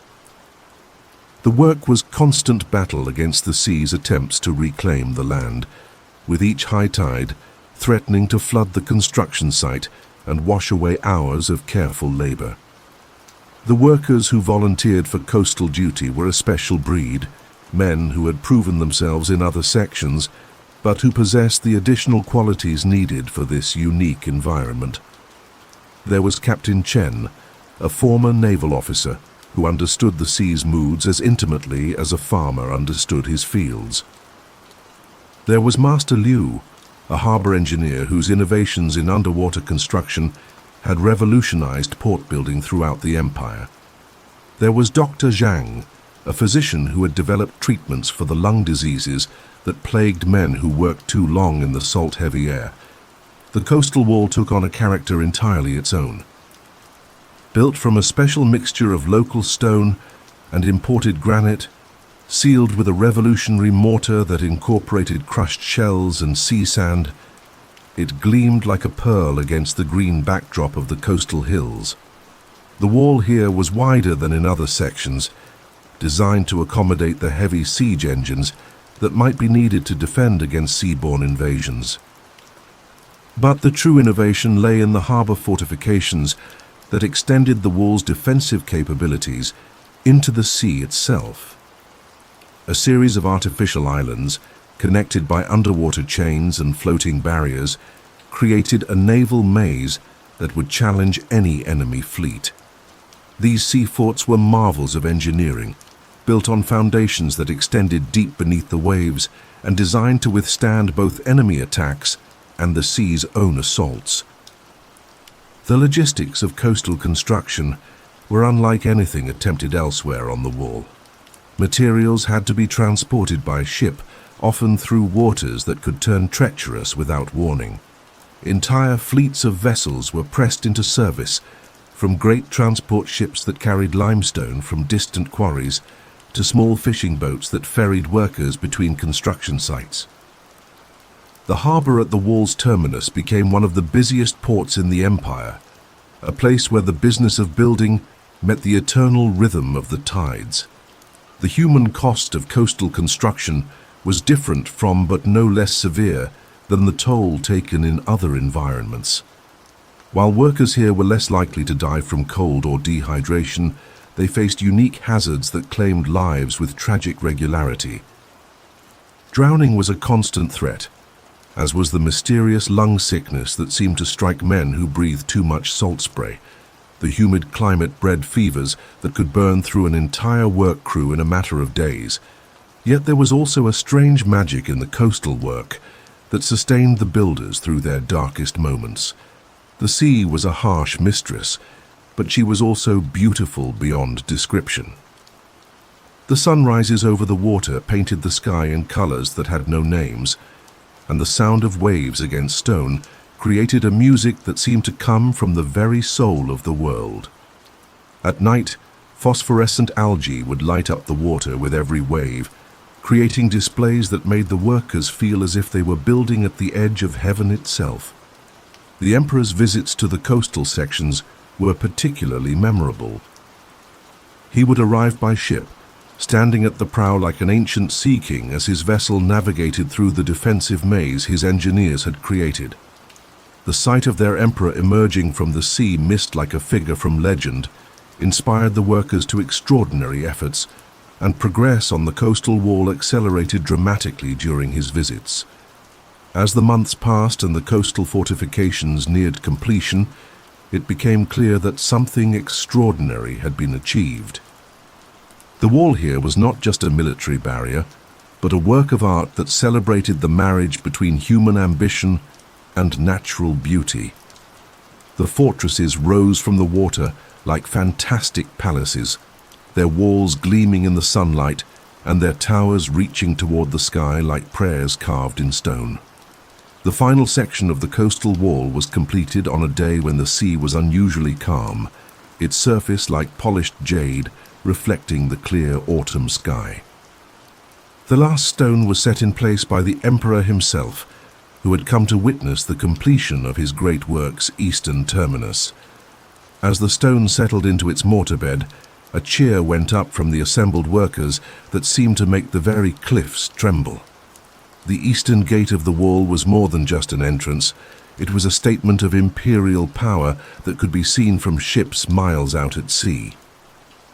Merchants arriving from distant lands would glimpse the wall's towers rising from the coastal mists and know that they were approaching the edge of the greatest empire the world had ever known. The gate itself was a masterpiece of engineering and artistry, its massive bronze doors decorated with dragons that seemed to writhe in the changing light. Standing on the completed eastern terminus, looking westward along the wall's length, a visitor could see the full scope of what had been accomplished. The wall stretched away toward the horizon, like a stone river flowing backward through time, connecting mountain and desert, valley and plain in one continuous testament to human determination. Ships passing through the eastern gates carried tales of the wall to distant lands, spreading its fame across the known world. The coastal workers had created something that transcended mere fortification. They had built a bridge between the terrestrial empire and the infinite sea, a place where the dreams of emperors met the eternal rhythm of the tides. The wall here pulsed with a different kind of life, one that drew its strength from both human ambition and the endless power of the waves. As the sun set over the Bohai Sea on the day the eastern terminus was completed, the wall's towers caught the last light, like beacons announcing the birth of something eternal. The workers gathered on the ramparts to watch the day end, their voices joining in songs that carried across the water like prayers offered to the departing sun. They knew that they had built something that would outlast dynasties, that would stand witness to the rise and fall of civilizations yet unborn. The sea accepted the wall as it had accepted everything else, with patient indifference and eternal grace. The waves continued their endless dance against the stone, neither hostile nor friendly, simply acknowledging that human dreams, like everything else, must eventually find their place in the natural order. The wall had learned to live with the sea, and in return, the sea had allowed the wall to touch eternity. Beyond the Jade Gate, where the last outposts of civilization met the infinite expanse of the western deserts, the Great Wall faced its ultimate test, not just of engineering or endurance, but of the very limits of human ambition. The year was 211 BCE, and the wall had already stretched farther than any rational mind could have conceived. Yet still the emperor's vision pushed westward, seeking to embrace the entire known world within its protective embrace. Here, in lands so remote that they existed more in legend than in maps, the wall would encounter landscapes that challenged every assumption about what was possible. The Taklamakan Desert stretched away to the south like a sea of golden death, while to the north, the Altai Mountains rose like the vertebrae of sleeping giants. Between these extremes, across salt flats that had never known the touch of rain, and through canyons where the wind sang songs in languages older than human memory, the wall would write its final chapter. General Huo Qubing, the emperor's youngest and most daring commander, had been chosen to lead this ultimate phase of construction. At barely 30 years of age, he had already earned fame as a cavalry leader who could read the desert's moods like a scholar reading classical texts. Standing on a ridge overlooking the construction site that would become the wall's westernmost point, he understood that he was not just building a fortification, he was planting the flag of Chinese civilization at the very edge of the comprehensible world. The workers who volunteered for the Western construction were legends among their peers, men who had survived every previous phase of the wall's building and who possessed the almost supernatural ability to endure conditions that would break ordinary humans. They were led by master craftsman Wu, whose weathered hands had shaped stone in every environment, from the humid coastal regions to the frozen mountain peaks. Now, as he prepared for his greatest challenge, His eyes held the calm confidence of a man who had learned to see beauty in the harshest landscapes. The Western Desert construction required innovations that pushed the boundaries of human knowledge. Water was not just scarce here, it was virtually non-existent. The construction crews had to travel hundreds of li to reach the nearest reliable water source, and every drop had to be transported by camel caravan across terrain that could kill the unwary in a dozen different ways. The logistics were so complex that an entire army of support personnel was needed just to keep the builders alive.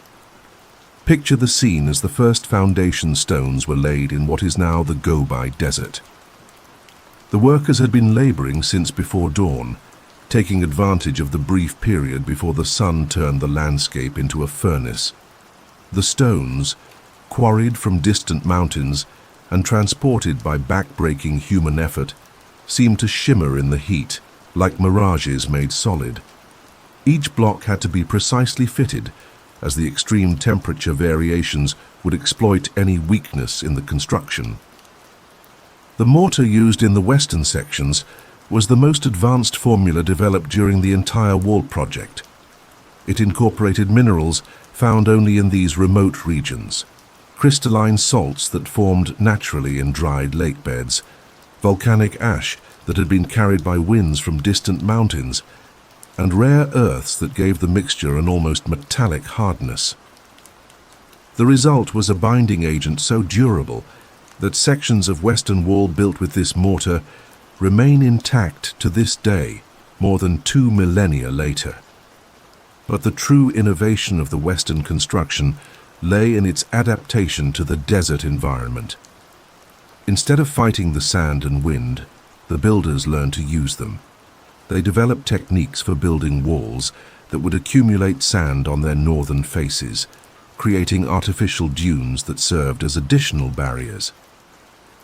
They designed watchtowers that could withstand sandstorms that lasted for days, with specially angled walls that deflected the wind and chambers that remained habitable even when the outside world disappeared in a fury of flying sand. The human cost of Western construction was staggering, but it was measured differently than in other sections. Here death came not from obvious dangers like falling stones or enemy attacks, but from the gradual erosion of human spirit in the face of infinite emptiness. Men who had shown remarkable courage in battle would simply walk away into the desert one night, never to be seen again. Others would lose their minds to the hallucinations that plagued all who spent too long in the trackless wastes. Yet for those who endured, the Western Desert offered rewards that were unavailable anywhere else on Earth.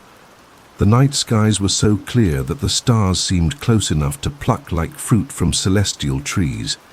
The silence was so profound that it felt like a form of communion with the gods themselves. And occasionally, when conditions were perfect, the desert would reveal mirages so beautiful and detailed that they seemed like glimpses into other worlds, visions of green oases and flowing rivers that existed only in the realm of dreams. Among the workers emerged a new type of craftsman, the desert shaper, men who had learned to read the subtle signs that revealed where solid ground lay beneath the shifting sands. These specialists could predict where the desert would deposit sand and where it would scour it away, allowing the wall to be positioned for maximum stability and effectiveness. Their knowledge was part science, part art, and part mysticism, an understanding of natural forces that bordered on the supernatural. The Emperor's visits to the western sections were rare and memorable events that became legendary among the workers. He would arrive with a small escort, having insisted on experiencing the same hardships that his workers faced daily. The sight of their emperor emerging from the desert haze like a figure from myth inspired the workers to achievements that seemed impossible, even by the standards they had already established. The Western Wall took on a character entirely its own, more abstract and artistic than the practical fortifications built in other regions. Here the wall became a philosophical statement as much as a military one. A line drawn across the infinite to declare that human will could impose meaning even on the most meaningless landscape. The fortifications were spaced farther apart, connected by sight lines that stretched to the horizon and beyond. As the construction pushed ever westward, the workers began to encounter peoples and cultures that existed at the very margins of the known world. Nomadic tribes who had never heard of the Chinese Empire watched in amazement as the wall appeared on their traditional grazing grounds. Some offered assistance, providing knowledge of local conditions and materials. Others observed from a distance, uncertain whether the wall represented opportunity or threat. The final push to complete the western terminus came in the autumn of 210 BCE, as reports reached the construction sites that the emperor himself was gravely ill. The workers, understanding that they might be completing the great work for a ruler who would not live to see its finish, threw themselves into the labor with desperate intensity. Day and night, the sound of hammers on stone echoed across the desert as the wall raced toward its appointed end. The westernmost tower was completed on a day when the desert wind had stilled to absolute silence, as if the world itself was holding its breath. The final stone was set in place by a worker named Chen, an old man who had labored on the wall since its beginning and who had volunteered for the honor of placing the last block. As the stone settled into its mortar bed, a cheer went up from the assembled workers that seemed to make the very mountains tremble. Standing on the completed western terminus, looking eastward toward the distant sea, the magnitude of what had been accomplished became clear. The wall stretched away across every type of terrain the earth could offer, a testament to human determination that had taken a decade to complete and had consumed the labor of millions. It was more than a fortification. It was a statement written in stone that declared the power of unified human will. The Western Desert had accepted the wall as it accepted everything else, with patient indifference and eternal endurance. The winds continued to blow, the sands continued to shift, and the stars continued their ancient dance overhead. But now the desert bore a new feature, a line of human ambition that stretched from sea to sea, connecting the empire's eastern and western dreams in one continuous thread of stone and determination. As the sun set on the completed western terminus, painting the desert in shades of gold and purple that had no names, the workers knew that they had achieved something immortal. The Great Wall was complete, and with it the dreams of an emperor who had dared to imagine that human will could reshape the world itself. The autumn of 210 BCE arrived with an unusual stillness that seemed to blanket the entire empire, as if the very air itself was holding its breath in anticipation of something momentous. From the eastern shores where the wall met the sea, to the western deserts where it touched the edge of the known world, word spread through the construction camps like wildfire. The first emperor himself was coming to inspect his completed masterpiece. After a decade of unimaginable labor, sacrifice, and triumph, the Great Wall of China stood finished, and its creator would walk its entire length to witness what his vision had wrought.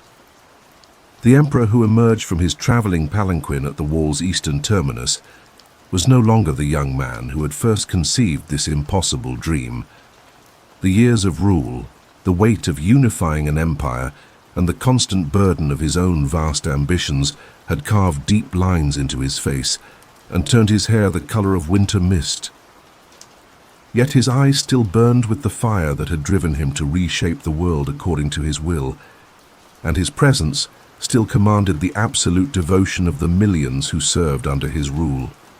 General Meng Tian, now gray-haired and bearing the scars of a decade spent managing the greatest construction project in human history, stood ready to accompany his emperor on this final journey. Behind him stretched a procession that seemed to encompass the entire empire. Engineers, architects, military commanders, court officials, and representatives from every province that had contributed to the wall's construction. But perhaps most significantly, scattered throughout the procession were hundreds of the workers themselves, men who had given their lives to the great work, and who had been chosen to witness their emperor's final acknowledgement of their sacrifice. The Eastern Gate, where the inspection began, stood like a bronze and stone poem written in praise of human achievement. The massive doors, each one tall enough for giants to pass through, were decorated with reliefs that told the story of the wall's construction in images that seemed to move in the changing light. Dragons coiled around the frame, their eyes set with jade that caught the morning sun and threw back reflections like green fire. Above the gate, an inscription in characters 3 feet tall proclaimed the eternal nature of the empire and the permanent protection offered by its great barrier.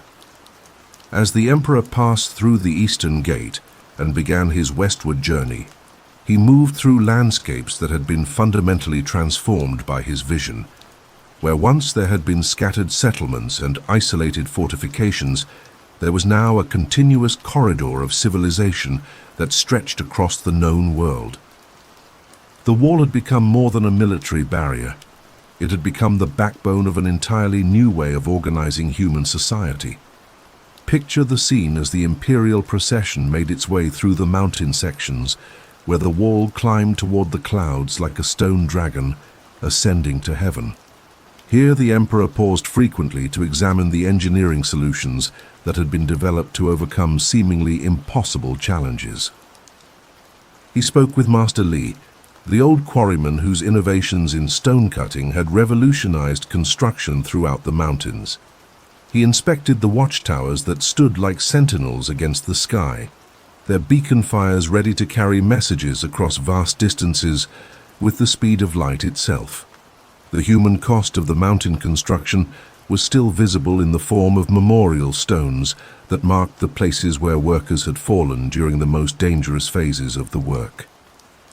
The emperor stopped at each of these markers, reading the names carved into the stone and offering prayers for the souls of those who had died in service to his dream. These moments of remembrance were perhaps the most poignant of the entire inspection, reminders that the wall had been built not just with stone and mortar, but with human lives freely given.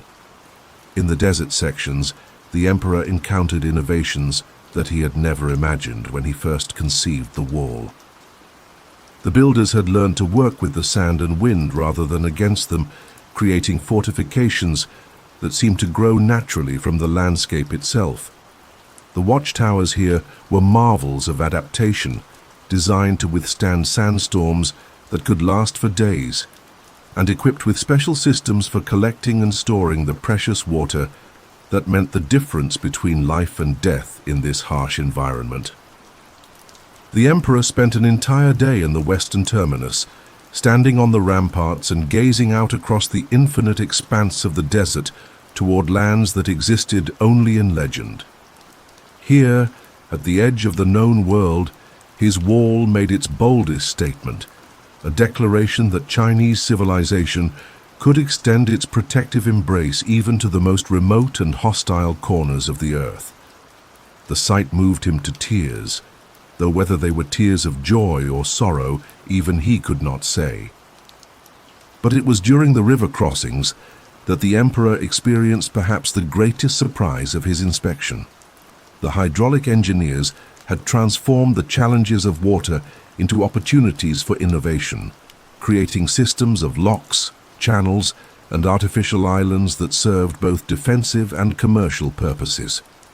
The Yellow River, that ancient enemy of Chinese civilization, had been transformed into an ally, its waters now serving the wall rather than threatening it.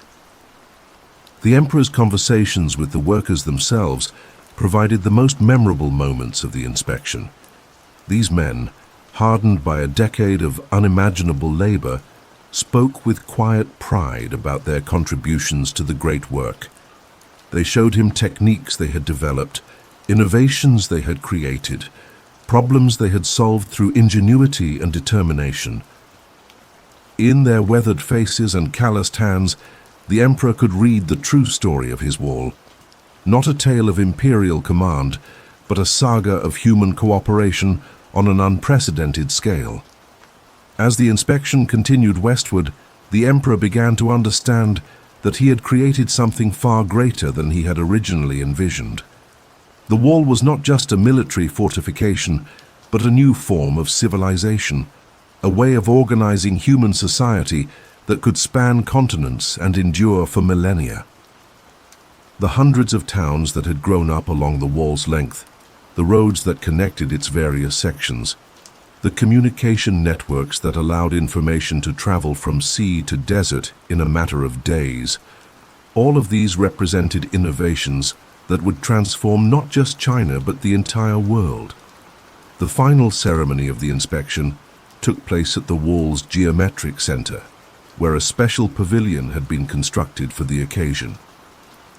Here, representatives from every section of the wall gathered to present their emperor with symbolic gifts: stones from every quarry that had contributed to the construction, mortar made from materials gathered across the entire empire, tools that had been used in every phase of the work.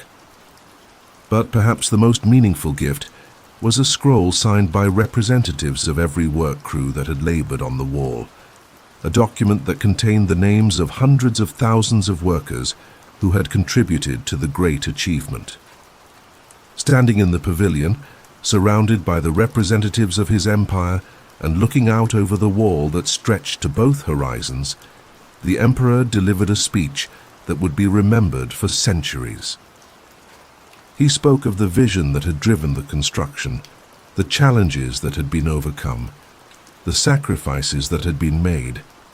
But mostly he spoke of the future, of the peace and prosperity that the wall would guarantee for generations yet unborn, of the legacy that this achievement would represent for all humanity.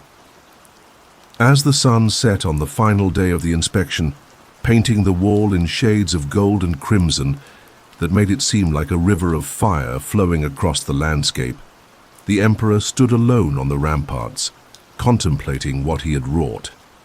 The wall stretched away to both horizons, a testament to human will that had transformed vision into reality, dream into stone. It was his greatest achievement, the work that would outlast all his other accomplishments and ensure his immortality. Yet even in his moment of triumph, the emperor understood that the wall represented something larger than his own ambition.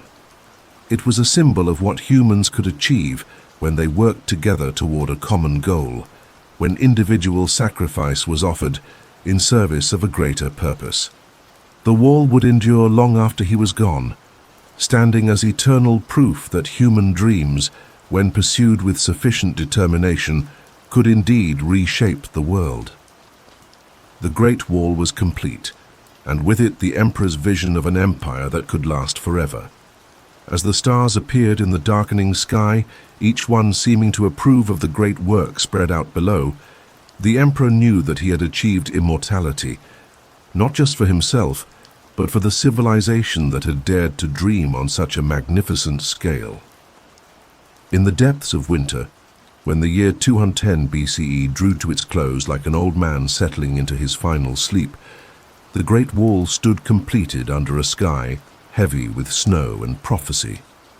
From the eastern shores where the morning sun first touched Chinese soil to the western deserts, where it bid farewell to the empire each evening, the wall stretched like a stone dragon across the entire breadth of the known world, 10,000 li of human ambition made manifest in earth and stone.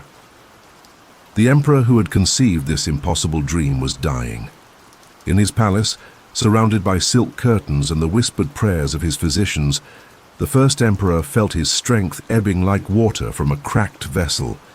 Yet even as his body failed him, his eyes turned always toward the north, toward the wall that had become more than mere construction. It had become his soul made visible, his legacy carved into the very bones of the earth. On the wall itself, the guards who manned the watchtowers had begun to sense something different in the wind that swept down from the steps. It carried with it not just the familiar sense of grass and distant snow, but something deeper, a sense of completion, of a great work finally finished and a new age about to begin. The beacon fires that had burned nightly for a decade seemed to glow with unusual intensity, as if the wall itself was celebrating its own birth. Master Engineer Meng Tian, now the guardian of the completed wall, stood on the ramparts near the center of the Great Barrier and tried to comprehend the magnitude of what had been achieved. The numbers alone defied understanding. 10 million workers had labored on the wall over the course of a decade. Enough stone had been quarried to build a dozen cities. The mortar alone would have filled a river valley. Yet these statistics captured nothing of the real achievement. The transformation of an entire civilization's understanding of what was possible when human will was applied with absolute determination. Below him, the wall stretched away in both directions like a river of stone flowing through time itself. In the morning light, its watchtowers stood like prayers offered to the sky, each one a testament to human ingenuity and endurance. The wall had become a living thing, pulsing with the rhythm of the patrols that walked its length, the messages that flashed between its signal towers, the commerce that flowed along the roads that connected its various sections. The cost had been staggering. Entire generations of families had been separated by the wall's construction. Whole villages had been depopulated as their young men marched north to labor on the great work. The burial mounds that dotted the landscape near the wall contained the remains of hundreds of thousands of workers who had given their lives to the emperor's vision. Their ghosts, it was said, walked the ramparts on moonless nights, forever standing guard over the barrier they had died to create. Yet for all its cost in human suffering, the wall had also created something unprecedented in human history, a sense of unity and purpose that transcended individual identity. The millions who had worked on its construction had been transformed from scattered subjects of a new empire into something greater, participants in a collective achievement that connected them not just to each other, but to all future generations who would live in the wall's shadow. Picture the scene in the watchtower at Yanmen Pass, where Guard Captain Chen began his evening patrol as the sun disappeared behind the western mountains. He had served on the wall for 5 years, long enough to feel its rhythms in his bones and to understand that he was part of something larger than any individual life. As he walked the ramparts, checking the signal fires and examining the horizons for any sign of movement, he carried with him the knowledge that thousands of other guards were performing the same ritual at the same moment across the length of the wall. The wall had developed its own culture, its own traditions, its own mythology. The guards spoke of the stone dragon that was said to sleep beneath the foundation stones, stirring only when the empire was threatened. They told stories of the ghost general who had built the first section and who still appeared to lost travelers on moonless nights. They sang ballads that commemorated the great engineering achievements and the workers who had sacrificed everything to make them possible.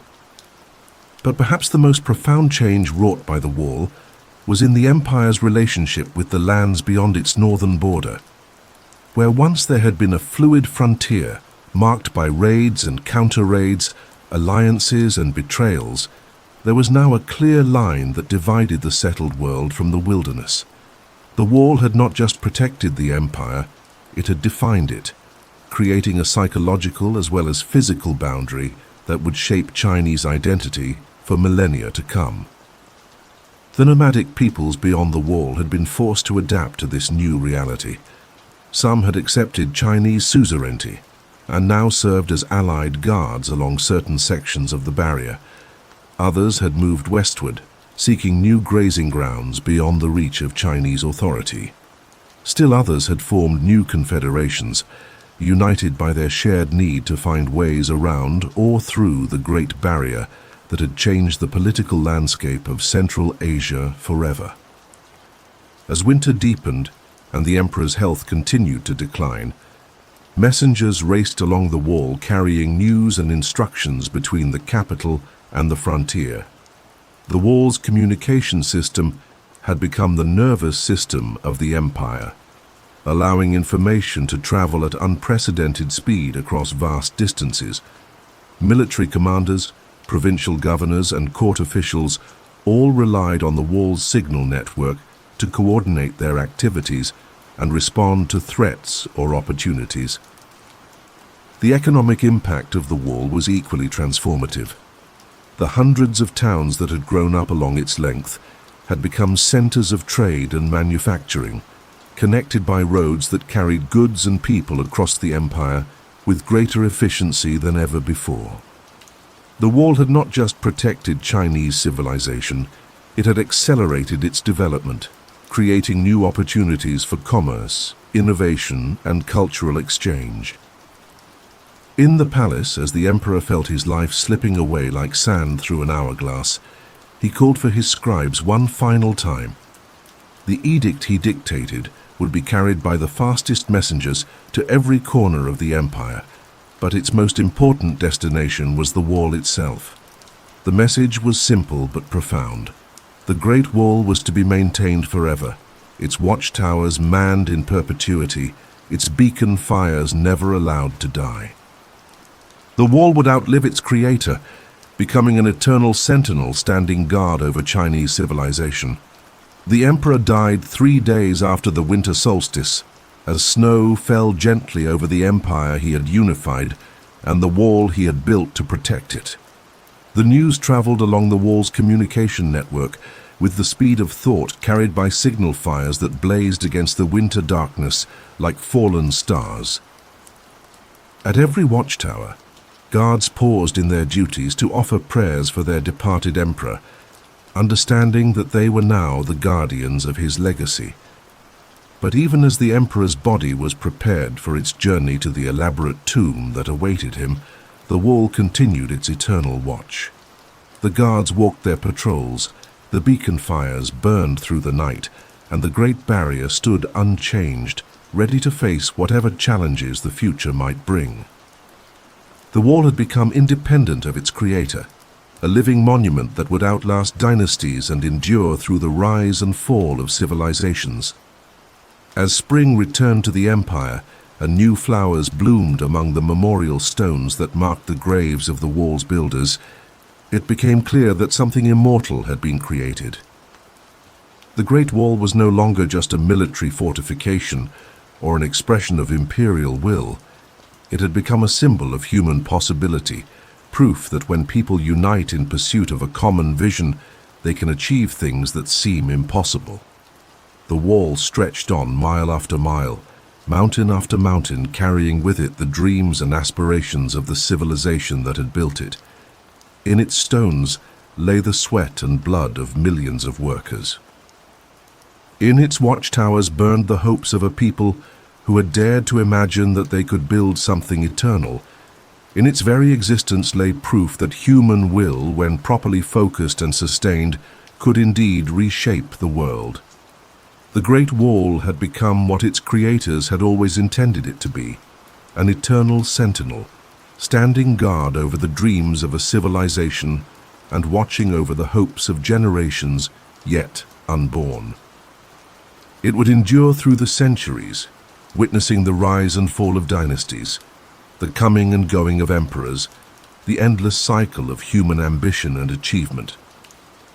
And in the quiet hours before dawn, when the mist clung to the mountains and the world lay wrapped in silver silence, those who walked the wall's ramparts could sometimes hear the voices of those who had built it, whispers carried on the wind, telling stories of sacrifice and triumph, of dreams made real and visions carved in stone. The Great Wall lived, and in its living, it carried the immortal spirit of all those who had dared to believe that human beings could build something that would last forever. The dragon of stone slept, but it would never die. The Great Wall of China stood eternal, a testament to the power of human will and the enduring strength of collective dreams. In its shadow, civilization would flourish for millennia to come, protected by the greatest achievement in the history of human construction, a wall that had become not just a barrier, but a bridge connecting the past to the future, the earthly to the eternal, the human to the divine. The Great Wall endures,